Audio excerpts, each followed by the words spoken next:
അരിക്കുടിയൊക്കെ പോകുമ്പോ പട്ടി ഒത്തിരിയില്ല. പട്ടി കടിച്ചാ നമ്മൾ എന്ത് ചെയ്യും?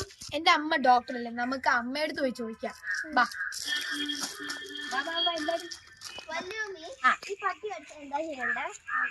നിങ്ങൾ പട്ടീനെ കണ്ടിട്ടുണ്ടോ വഴിക്കിടെയൊക്കെ പോകുന്നേ? അപ്പൊ പട്ടി കടിച്ചു കഴിഞ്ഞിട്ടുണ്ടെങ്കിൽ നമ്മള് നന്നായിട്ട് സൂക്ഷിക്കേണ്ട എന്താ ചെയ്യണേ? ആദ്യം നമ്മള് ടാപ്പ് തുറന്ന് വെള്ളം ഒഴിച്ച് നന്നായി കഴുകണം.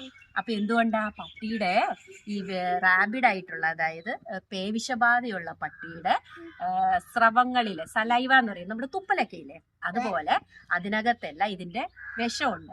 ഇതപ്പം നമ്മുടെ ഇവിടെ കടിച്ചു കഴിഞ്ഞു കഴിഞ്ഞാൽ അവിടെ നിന്ന് ഞരമ്പ് വഴി നമ്മുടെ തലച്ചോറിലും ബ്രെയിനിലും ഒക്കെ എത്തിയിട്ടാണ് നമുക്ക് പേവിഷബാധ ഏൽക്കുന്നത്. അപ്പൊ അത് ഒഴിവാക്കാൻ നമ്മൾ ആദ്യം തന്നെ എന്താ ചെയ്യണേ? കൈയല്ല, എവിടാണോ കുറഞ്ഞത് അവിടെ നന്നായി സോപ്പിട്ട് കഴുകണം. അതിനുശേഷം നിങ്ങൾ എന്ത് ചെയ്യും? വീട്ടിൽ പോയി എല്ലാരോടും പറയണം. പട്ടി മാന്തിയാലും പൂച്ച മാന്തിയാലും നിങ്ങൾ പിള്ളേരെ ആരോടും പറയാതിരിക്കരുത്.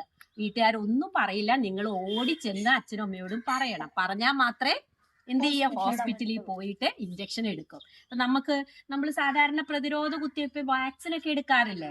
എന്തിനാ വാക്സിൻ എടുക്കുന്നേ? അസുഖം വരാതിരിക്കാൻ, ടെറ്റനസ് ഒക്കെ വരാതിരിക്കാൻ വേണ്ടി നമ്മൾ കുത്തിവയ്പ്പ് എടുക്കും. 5-ാം വയസ്സിലൊക്കെ നമുക്ക് കുത്തിവയ്പ്പ് എടുത്തില്ലേ? അതുപോലത്തെ കുത്തിവയ്പ്പ് തന്നെയാണ് ഈ പട്ടി കടിച്ച അതിനെതിരെ എടുക്കുന്നത്. 2 തരം കുത്തിവയ്പ്പാണ് എടുക്കുന്നത്. ആദ്യത്തെ കുത്തിവയ്പ്പ് നമ്മുടെ തൊടയിലെടുക്കും. പിന്നെ എവിടെയാണോ കടിച്ചത് അവിടെ ചുറ്റും കുത്തിവയ്ക്കും. ഓക്കെ അമ്മേ, ഒരു കാര്യമുണ്ട്. ഈ പട്ടിയില്ലേ, അത് കടിക്കുമ്പോൾ ഒരു ടിപ്സ് കൊടുക്കാം. ഫസ്റ്റ് ടിപ്പ്, പട്ടി കണ്ടാൽ ഓടല്ലേ. കാരണം ഓടുമ്പോൾ പട്ടി നിങ്ങൾക്ക് കൂടുതൽ സ്പീഡ് ഉണ്ട്, പിന്നെ ഉറപ്പായിട്ട് കടിക്കും.